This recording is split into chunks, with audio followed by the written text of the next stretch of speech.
وَإِذْ قُلْتُمْ يَا مُوسَى لَن نُّؤْمِنَ لَكَ حَتَّى نَرَى اللَّهَ جَهْرَةً فَأَخَذَتْكُمُ الصَّاعِقَةُ وَأَنتُمْ تَنظُرُونَ ثُمَّ بَعَثْنَاكُم مِّن بَعْدِ مَوْتِكُمْ لَعَلَّكُمْ تَشْكُرُونَ۔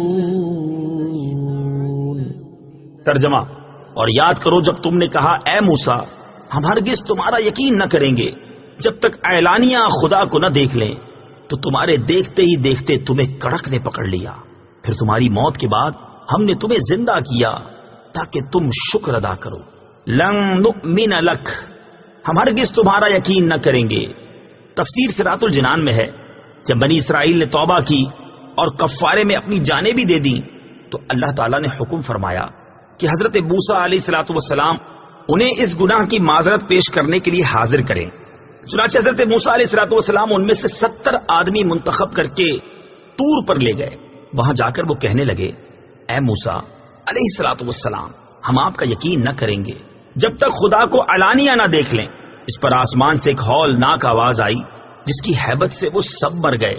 حضرت موسیٰ علیہ الصلوۃ والسلام نے گر گڑا کر بارگاہ الہی میں عرض کی کہ میں بنی اسرائیل کو کیا جواب دوں گا؟ اس پر اللہ تعالیٰ نے ان 70 افراد کو زندہ فرما دیا۔ انبیاء علیہ الصلوۃ والسلام کی عظمت۔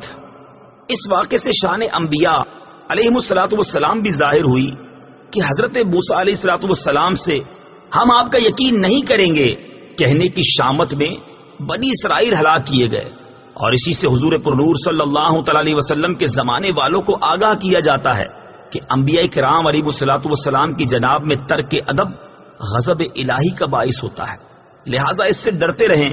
اس آیت سے یہ بھی معلوم ہوا کہ اللہ تعالیٰ اپنے مقبولان بارگاہ کی دعا سے مردے بھی زندہ فرما دیتا ہے۔